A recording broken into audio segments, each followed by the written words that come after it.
Okay, Evelyn Henville, Executive Director for Nevis Historical and Conservation Society. And we're happy that we just finished getting our National Trust stature. So the ordinance was passed in May, and we are going through a transition period here now to become the Nevis Heritage and Conservation Trust. We run 3 facilities: the Alexander Hamilton Museum, and we also do our National Archives along with our Horatio Nelson Museum, and we also manage the Jewish Cemetery. What else What do you have as part of the exhibition for Hamilton? As part of the Hamilton exhibition, we have the exhibit which was given to us sometime. It was in 2006 when we received this exhibit through the assistance of the U.S. Embassy in Barbados and the New York Historical Society. And this exhibit takes in the overall span of the life and contributions of Alexander Hamilton.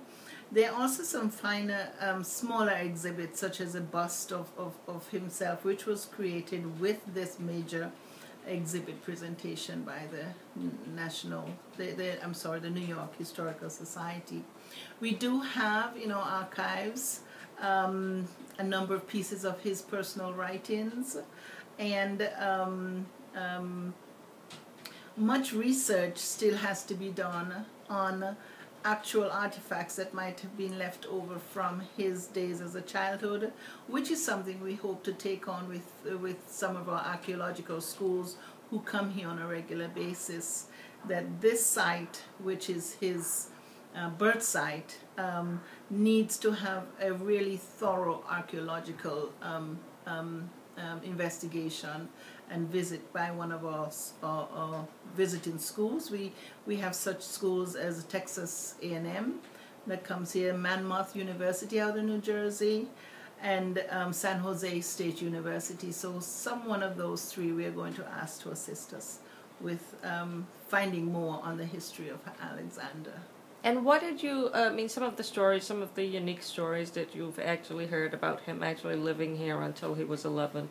Well, I think it's amazing to understand how much of his younger days as a little boy, he actually was such a responsible person, to have learned that he was key to the family's development, in that he worked at that young age.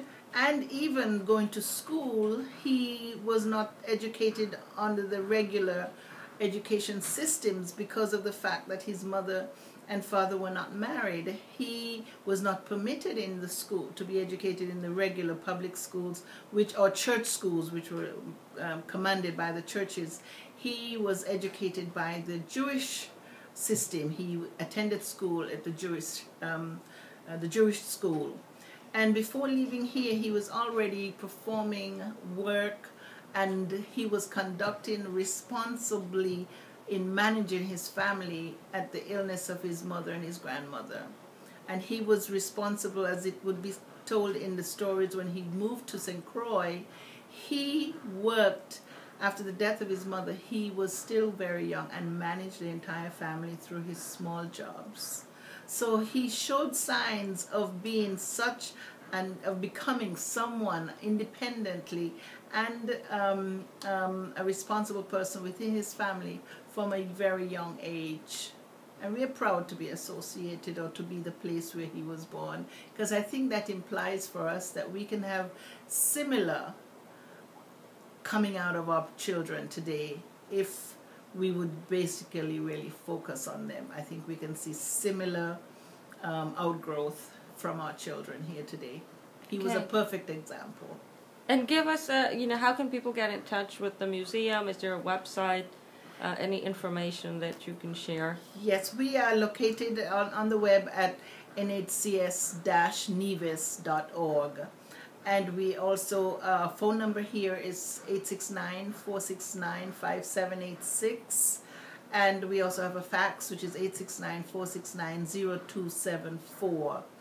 and can be contacted via email at nhcs.mail@gmail.com. Okay.